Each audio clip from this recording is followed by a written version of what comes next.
Thank you, Mr. Chairman, members of the committee. It's always great to have the opportunity to appear before the committee and testify, and I do appreciate the opportunity to be here today.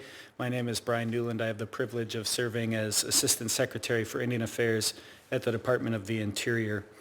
As you noted, Mr. Chairman, the Inflation Reduction Act is a historic law that makes transformational investments to address the climate crisis, lower costs for working families, and create good-paying jobs for all Americans.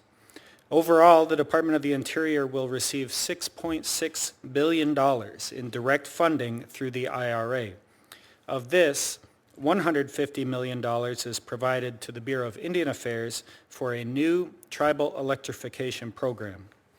There's a great need for home electrification in Indian country. In 2022, our colleagues at the Department of Energy, Office of Indian Energy, report that nearly 17,000 homes in Indian country lacked electricity, with most being in the Southwest and in Alaska. The Department of Energy's report highlighted that 21% of homes on the Navajo Nation and 35% of homes on the Hopi Reservation lack electricity. Access to electricity is something that most Americans take for granted. We know that it benefits our health, welfare, education, and our overall lives. Without electricity, the basic standard of living that most Americans enjoy is out of reach. Things like running water, reliable lighting, home heating and cooling, and appliances like refrigerators and microwaves. With electrification, Native families can stop traveling hundreds of miles to get their water, and they'll be able to ditch their portable coolers that they use to preserve their food at home. Our goal is to get this funding to where it's needed as quickly as we can, and to fulfill our obligation to consult with tribes.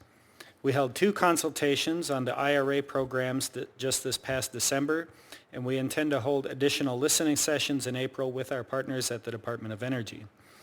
We received valuable feedback from tribes, and these consultations helped us understand the scope of energy and electrification needs, as well as how to help build capacity for implementation.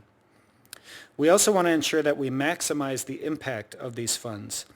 We expect our funding to be awarded through a competitive proposal process with an emphasis on need, and will provide technical assistance throughout and move these funds through 638 contracts. We also plan to offer 2-year funding in 2 separate rounds for electrification projects, with half to be obligated by the end of the fiscal year and all funds obligated by the end of FY25.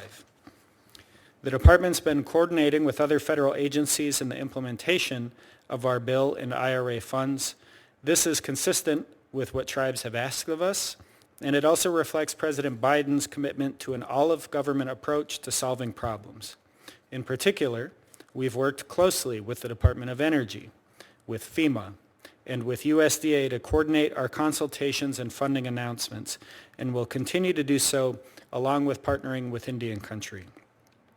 The department commends and thanks the work of this committee and Congress to enact the Bipartisan Infrastructure Law and the IRA with the historic funding investments you've made in Indian country, and we look forward to continuing our work with tribes, our federal partners, and the committee to ensure that the energy needs of tribes are met.